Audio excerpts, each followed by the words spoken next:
Good evening, friends. It's nice to see everybody. This is Pike Man 1861 in this slightly creepy evening. No, it's actually very beautiful. Just got finished lighting up the pilot on the gas furnace. It is going to get down to 40 degrees tonight here in southeastern Indiana, and I'm going to tell you, I'm so excited. I'm one of these weird people who hates the summer and loves the fall and winter because I can finally be comfortable.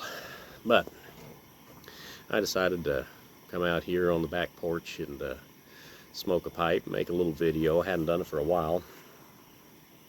Wearing the smoking cap my lovely wife, Mrs. 1861, gave me for Christmas last year. And before I do this, I'm kind of excited. I went down the lighter rabbit hole recently. I used to use Zippos all the time. Still, I love my Zippos, my pipe Zippo. I even use Zippos with regular inserts. Just pull the wick up above the chimney a little bit, and they work perfect for lighting your pipe. But I went down the pipe lighter rabbit hole, or more to the point, the antique pipe lighter rabbit hole. And I discovered a lighter I'd never heard of, and a lot of you folks maybe haven't ever heard of it either. It was called the Beattie Jet lighter. And there's a gentleman in France who collects lighters and makes short reels on Facebook of them. Anyway, he featured this lighter. I don't know if you can see that or not. Yeah. Let's try this. Move the light forward a bit. Anyway, that's the Beattie Jet lighter. And the lid flips up, spring-loaded. The neat thing about this lighter, it has a regular wick like a Zippo lighter, the file wheel. Well, when you strike it and you hold it upright, it has a regular flame for cigarettes. But whenever you tilt it, like so, there's a little jet tube that's filled with vapor, with lighter fluid vapor. And when you tilt the flame and heat up that little tube, there's a little tiny gas orifice in the end, and the vapor expands when it heats up and pressurizes and shoots a little flame out to the side so you can light your pipe. And it just uses regular liquid Zippo lighter fluid. No butane or anything. So I looked high and low for one of these things. I finally found one in almost perfect condition, new in the box. I love this thing. Just got it today, or no, got it yesterday actually. Cleaned it up. It's really working well. And tonight I am smoking a bowl of Sleepy Hollow from Strauss Tobacconist in Florence, Kentucky.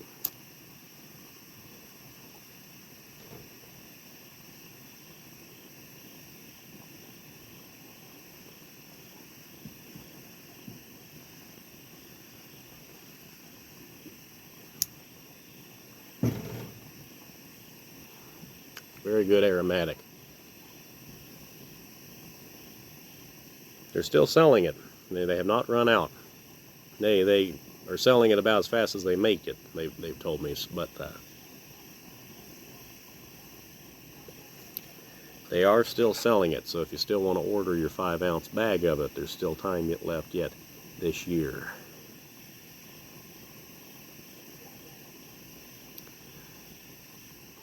Anyway, as far as the topic of this video, since it is the quote-unquote spooky season, and I've never gotten into this Halloween season. I don't care for all of the horror movies. I don't like this stuff. It doesn't set too well with me, but I do enjoy a good old ghost story.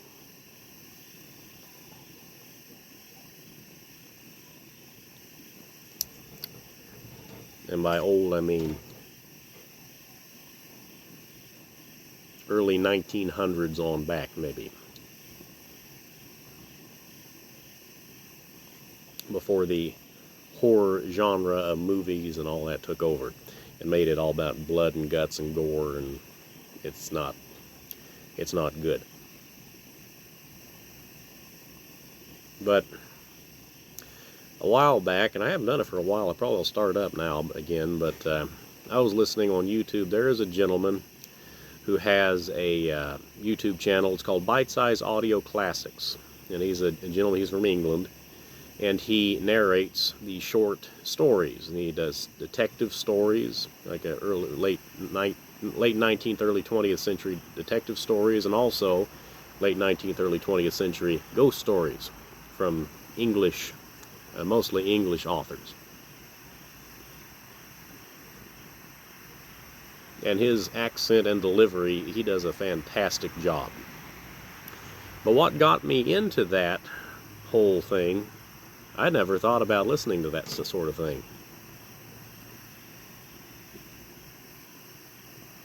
But one day I was looking on YouTube for videos relating to meerschaum pipes. And a video popped up, it was The Meerschaum Pipe by L.A. Lewis, a audiobook.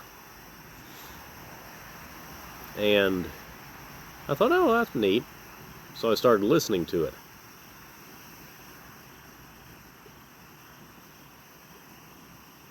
A little bit of background on Mr. Lewis. He was from the... he's not very well known. He apparently wrote some magazine articles in the late 20s, early 30s. And then he also, he wrote short stories.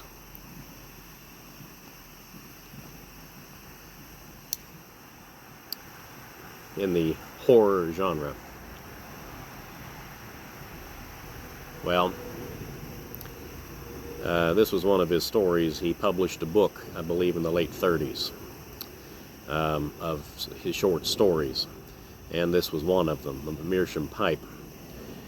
And I'm going to tell you, that was a disturbing, creepy story. I'm not going to ruin it for you.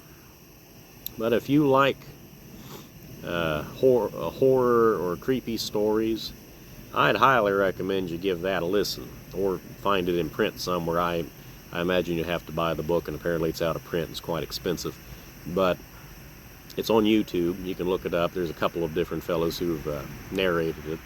But the Meerschaum Pipe by L.A. Lewis.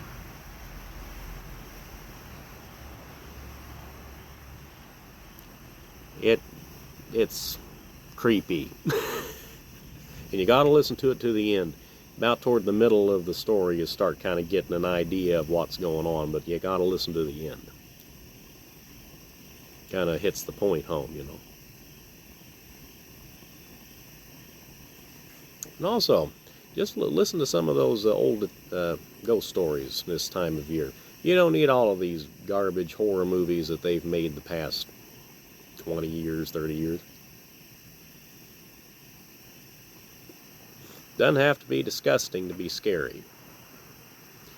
And if you want a little bit of a chill up your spine, look up Bite-Sized Audio Classics. Simon Stanhope is the name of the gentleman who narrates them.